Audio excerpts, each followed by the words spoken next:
ভৰিৰ practice complete হোৱা যেন অনুভৱ কৰি এতিয়া মই বেজিটো সূতা ভৰাই এখন কাপোৰত ৰান ষ্টিচ আৰু জিগজাগ চিলাইটো কৰি আছোঁ। হেল্ল' বন্ধু বান্ধৱীসকল, মই দীপাঞ্জলি মনজাই চেনেলৰ অন্য এটা ভিডিঅ'ৰ মাজলৈ সকলোকে স্বাগতম জনাইছোঁ। এয়া চাওক, মই এখন সুদা কাপোৰত ৰান ষ্টিচ আৰু জিগজাগ চিলাইটো কৰি আছোঁ। প্ৰথমে হয়তো বেয়া হৈছে, কিন্তু পাছলৈ ভাল হ'ব বুলি আশা কৰিছোঁ। আৰু আপোনালোকে নাহাঁহিব, কাৰণ মেচিনটো মাৰোঁতে মোৰ গোটেই গাটোৱে লৰি আছে।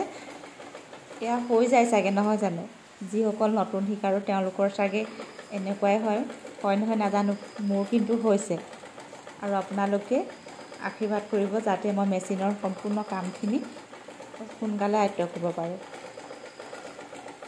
আৰু আপোনালোকে ভিডিঅ'টো চাব আৰু চাই কেনে পালে নিশ্চয় কমেণ্টত জনাবলৈ নাপাহৰিব। এয়া এনেদৰে চিলাই আছোঁ, কেৱল মাত্ৰ প্ৰেক্টিচহে কৰি আছোঁ দেই, আপোনালোকে নাহাঁহিবা আকৌ। এয়া চাওক, কাম অনুসৰি ইচ্ছা কৰিলে সকলো কামেই শিকিব পাৰি, তাত বয়সৰ কোনো কথা নাথাকে।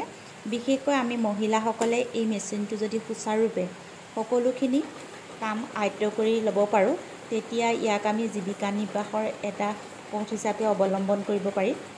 বিশেষকৈ বহু যুৱক যুৱতী বা মহিলাই বৰ্তমান এই মেচিনটোৰ জৰিয়তে এটা সুন্দৰ জীৱন যাপন কৰা আমি দেখা পাইছোঁ।